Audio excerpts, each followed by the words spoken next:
Hi, welcome to our channel where we share the most intriguing stories.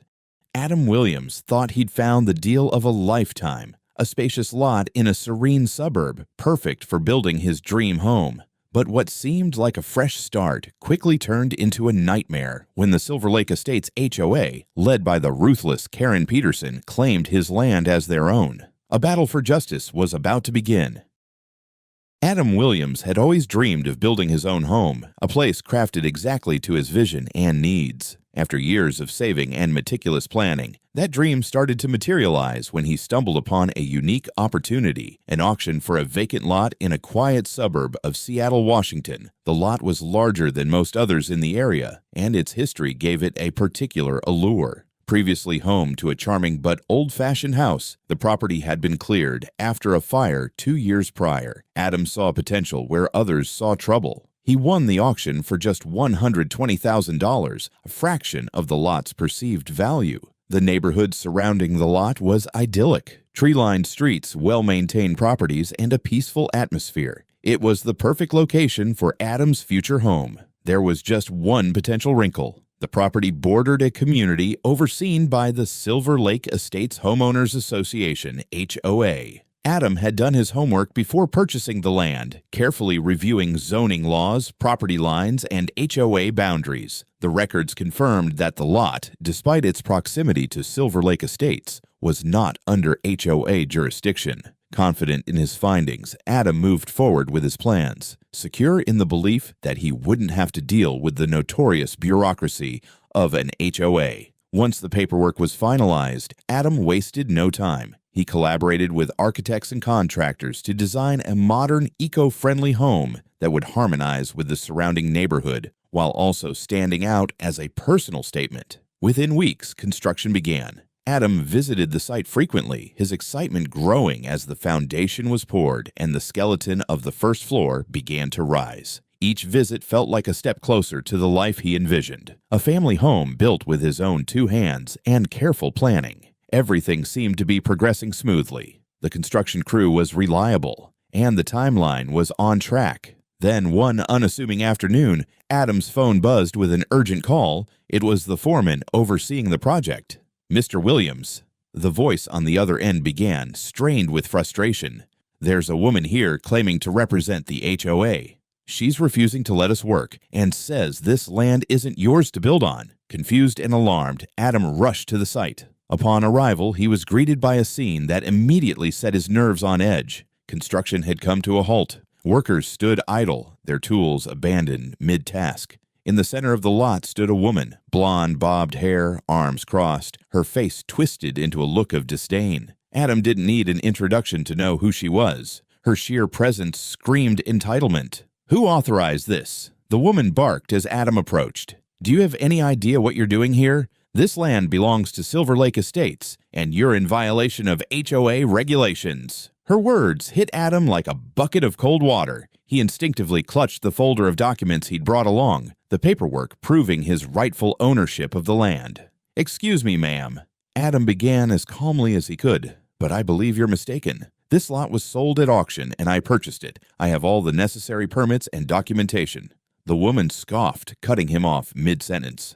"I don't care what paperwork you have," she snapped. "You're trespassing on HOA property, and you're going to regret this." She punctuated her threat with a triumphant declaration. "I've already called the police." Adam could hardly believe what he was hearing. His mind raced as he tried to piece together how things had escalated so quickly. His confidence in the legality of his purchase began to waver under the woman's relentless accusations. He looked around the site, noticing for the first time a pair of men in uniform snapping photos and jotting notes on clipboards. Who were they? And how had they been allowed onto his property? "Look, this is clearly a misunderstanding," Adam insisted, holding up the deed to the property. "This is private land, and I'm well within my rights to build here. If there's an issue, we can resolve it calmly." The woman's response was a curt laugh. "Save it for the courts," she sneered, turning her back to him. Adam felt a surge of frustration. He had spent months ensuring every detail of the purchase and construction adhered to the law. Now, this unexpected confrontation with an overzealous HOA representative threatened to derail everything. As the sound of distant sirens grew louder, Adam realized this was only the beginning of what would likely be a long, grueling battle for the land he thought was unquestionably his. As Adam stood on his lot trying to process the situation, the police arrived. 2 officers stepped out of their patrol car, their expressions calm but questioning. Before Adam could say a word, the woman, who had identified herself as Karen Peterson, president of the Silver Lake Estates HOA, marched up to them, a folder of documents clutched tightly in her hands. "Officers, thank you for coming," Karen began, her voice dripping with authority. "I've caught this man trespassing on HOA property and engaging in unauthorized construction. I demand that he be removed immediately and that work be stopped until this matter is resolved." Adam's stomach churned as Karen handed her papers to the lead officer, who began flipping through them. Her confidence was unnerving, and Adam couldn't help but feel a pang of doubt. Still, he reminded himself of the extensive research he had done before purchasing the land. This was his property, not HOA territory. When the officer finished skimming Karen's documents, he turned to Adam. "Sir, do you have any paperwork to confirm your ownership of this land?" Adam stepped forward, handing over his meticulously organized file: the deed, the auction certificate, zoning approvals, and the construction permits. The officer took his time reviewing them, his brow furrowing as he compared the documents from both sides. After what felt like an eternity, he looked up and spoke. "Well, it seems there's an issue here," he began. "Mr. Williams, your deed shows you purchased this property a week before the HOA's paperwork claims it was sold to them. Legally, you appear to have the stronger claim, but this overlap suggests a mistake in the sale. This is something that will likely need to be resolved through the courts." Karen's expression twisted into a mix of frustration and disbelief. "The courts?" she exclaimed. "This could take months. We already have plans for this land. The HOA intended to build a community pool here, something the entire neighborhood has been looking forward to." Her voice grew sharper. "We can't afford to wait while this man plays games with technicalities." Adam raised an eyebrow at her words, surprised by the casual dismissal of his ownership. He interjected, trying to remain calm. "I'm not playing games, Ms. Peterson. I bought this land legally at auction, fair and square. If the HOA believed they owned it, that's an issue with the seller, not with me. And for the record, my permits and plans were approved weeks ago." Karen waved her hand dismissively, her composure cracking. "Oh, please. You probably knew this lot was worth far more than what you paid and jumped on it before anyone noticed. Do you even realize how much this property is valued at? $190,000. You practically stole it." Adam couldn't hide his surprise. He had won the auction for $120,000, a fraction of Karen's quoted price. Something about her claim didn't add up. "If the HOA was so interested in this lot, why didn't you bid for it at the auction?" he asked pointedly. Karen's face flushed, and she deflected. "That's irrelevant. What matters is that this land belongs to the HOA, and you're trespassing." Turning back to the officer, she added, "I want a formal report filed against him for illegal construction and damages to HOA property." The officer sighed, clearly unenthused about the escalating drama. "Ms. Peterson, as I said, this is a legal dispute over ownership. Until it's resolved in court, neither party has the right to make changes to the property." He glanced at Adam. "Sir, I'd recommend pausing construction for now to avoid further complications." Adam clenched his jaw but nodded. "Understood. I'll inform my crew." Karen, however, wasn't done.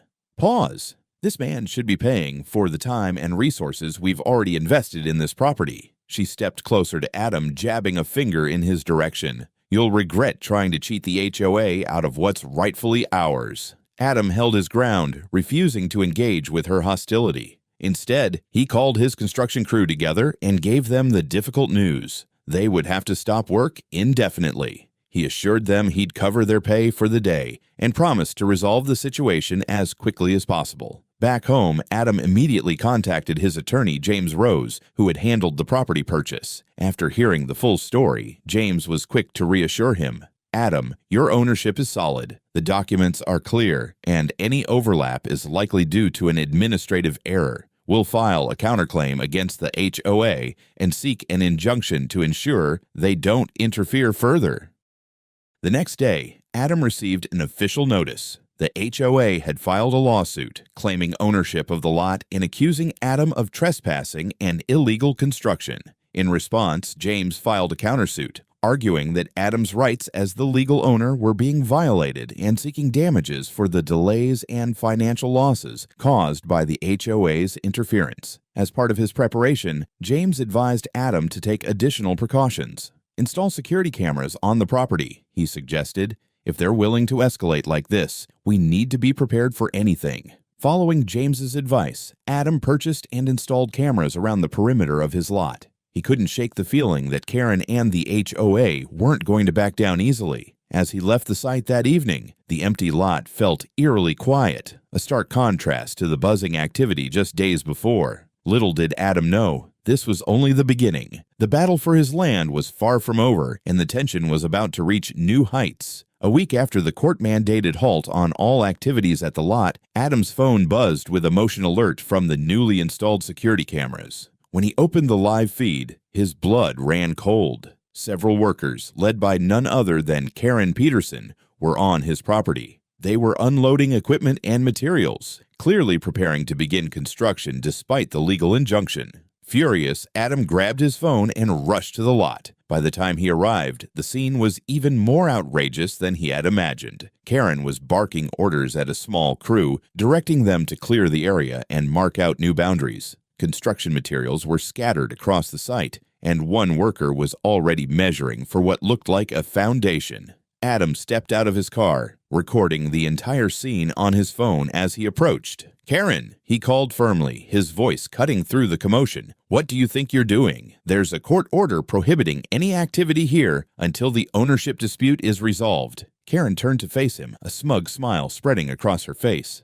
"Ah, Adam, glad you could make it," she said mockingly. "I was beginning to wonder if you'd forgotten about this property. Don't worry, the HOA is taking care of it now. We're clearing the site to prepare for the community pool we've been planning." Adam took a deep breath, struggling to maintain his composure. "Karen, you know this is illegal. I have the court order with me, and it explicitly prohibits any construction or alterations to this property until the dispute is resolved." Karen shrugged nonchalantly, waving her hand as if brushing off a trivial detail. "The HOA can't wait months for the courts to decide. We have deadlines and commitments, and frankly, we don't have time for your nonsense. Besides," she added with a smirk, "this is our land. We're just taking back what's rightfully ours." Adam stepped closer, his phone still recording. "This is your final warning, Karen. You and your workers need to leave immediately, or I'll have no choice but to involve the police." Karen crossed her arms, her tone turning icy. "Call whoever you want, Adam. The HOA has lawyers, and they'll back me up.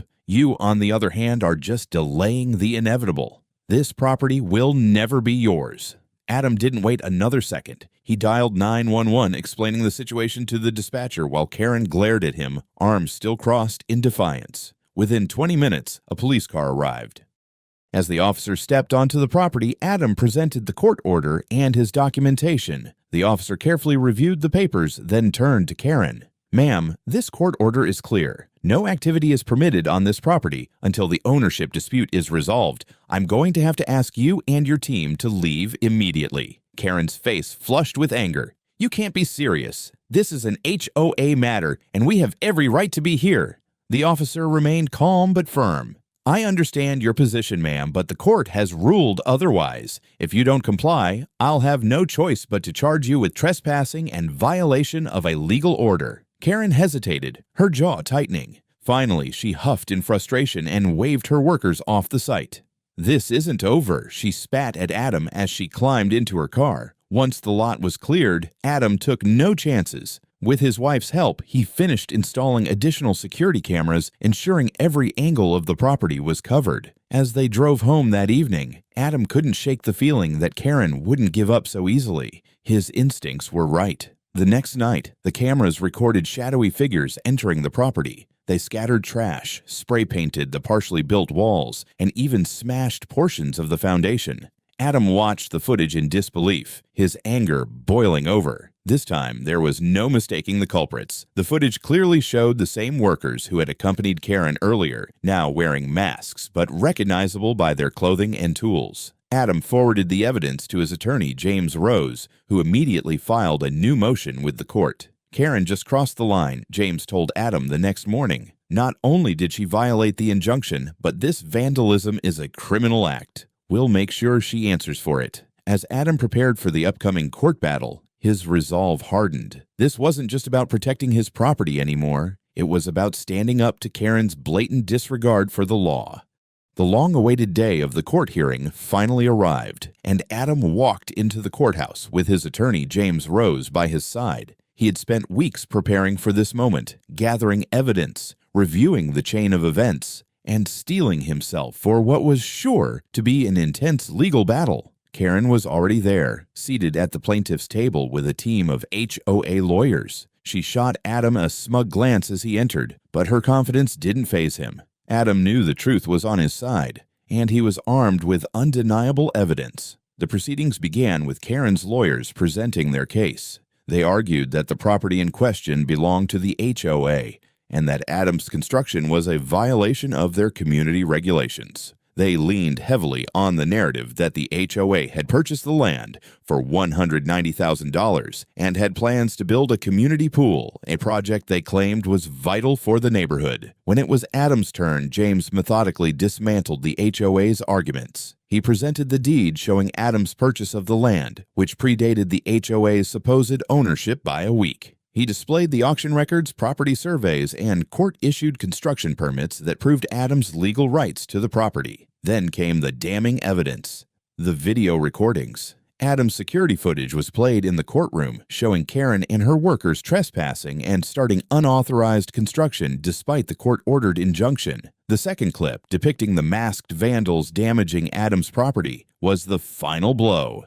Though the culprits had attempted to hide their identities, their clothing and tools matched those seen in the earlier footage. Karen's confident facade began to crack as James laid out the case for the court. He pointed out that Karen had not only violated the legal injunction, but had orchestrated criminal activity to intimidate Adam and sabotage his plans. The judge's expression grew sterner with each piece of evidence presented. When Karen was called to the stand, she tried to defend her actions by claiming she was acting in the best interest of the community. She portrayed herself as a dedicated HOA president fighting for a shared vision. However, under cross-examination, her testimony faltered. When pressed about the vandalism, she denied any involvement, but the evidence was irrefutable. The court ruled decisively in Adam's favor. The judge declared him the rightful owner of the property and invalidated the HOA's claim. The company that had mistakenly sold the lot twice was ordered to pay Adam compensation for the confusion and delays.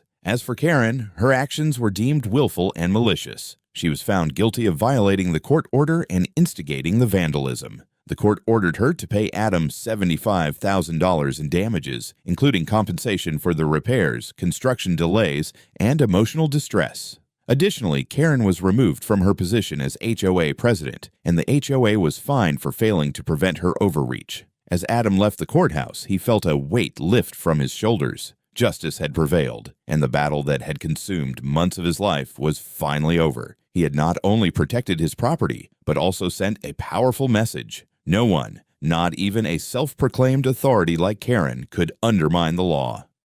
The courtroom victory marked the end of Adam's grueling battle, but its consequences reverberated far beyond the lot in question. With Karen removed as president, the Silver Lake Estates HOA underwent a transformation. The board quickly distanced itself from her actions, issuing a formal apology to Adam and promising reforms to prevent similar abuses of power in the future. The new HOA president, a pragmatic and community-focused man named Thomas Green, reached out to Adam personally.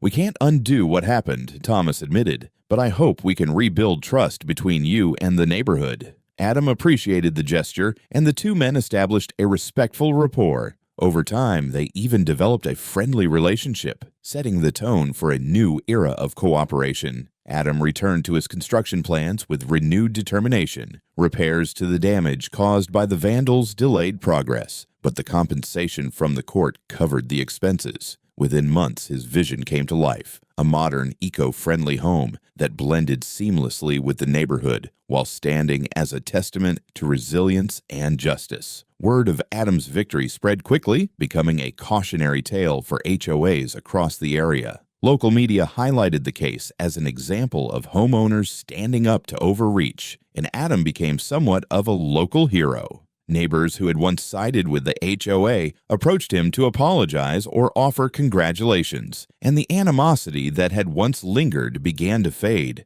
The changes extended beyond Adam's property. Under Thomas's leadership, the HOA shifted its focus from rigid enforcement to community building. They organized events like block parties and cleanup days, fostering a sense of camaraderie among residents. A community garden was established, and new guidelines emphasized fairness and respect for all homeowners, whether they were part of the HOA or not. For Adam, the greatest reward was the peace of finally moving into his dream home with his family. Sitting on his new porch one evening, watching the sun set over the lot that had caused him so much turmoil, he reflected on the journey. What had started as a nightmare of bureaucracy and conflict had turned into a story of perseverance, growth, and unexpected connections. As Adam settled into his new home, the tumultuous months of conflict began to feel like a distant memory. Sitting on his porch with a steaming cup of coffee, he reflected on the journey that had tested his patience, determination, and belief in justice. What had started as a simple dream to build a home had turned into a battle for his rights, his property, and his peace of mind. The victory wasn't just about reclaiming his land. It was about proving that persistence and a commitment to the truth could overcome even the most relentless opposition. Karen's downfall, while satisfying, served as a stark reminder of how power could corrupt and blind people to the principles of fairness and legality. Her misguided crusade had backfired spectacularly, leaving her reputation in shambles and her influence erased from the community she once sought to control. For Adam, the ordeal brought unexpected growth. He'd learned the importance of preparation. Having solid documentation and legal counsel had been crucial to his success. The value of standing firm in the face of intimidation was another lesson he'd carry forward. Sometimes, Adam thought, you have to fight for what's right, even when it feels easier to walk away. The case also had a ripple effect beyond Adam's property. Other homeowners, inspired by his resilience, began to scrutinize their own HOAs and push back against unfair practices. HOA boards across the region adjusted their approaches, becoming more transparent and cautious in their dealings to avoid similar scandals. Adam's story became a symbol of triumph over adversity, a narrative shared by neighbors, friends, and even local media. When asked in interviews what he hoped others would take away from his experience, Adam always responded the same way. Know your rights, document everything, and don't let fear stop you from standing up to what's wrong. The law exists to protect you. Use it. As the seasons passed, the Silver Lake Estates community blossomed into a friendlier, more collaborative neighborhood. Adam often found himself invited to community events. His previous adversaries now eager to build bridges rather than walls. Even his relationship with Thomas Green, the new HOA president, grew into one of mutual respect and support. Ultimately, Adam's house became more than just a home. It stood as a beacon of resilience and justice, a reminder to the entire community that even in the face of adversity, fairness and perseverance could prevail. As the sun set over his completed property, casting long golden shadows across his yard, Adam smiled to himself. Sometimes the best victories aren't just about winning, they're about the positive change you create in the process.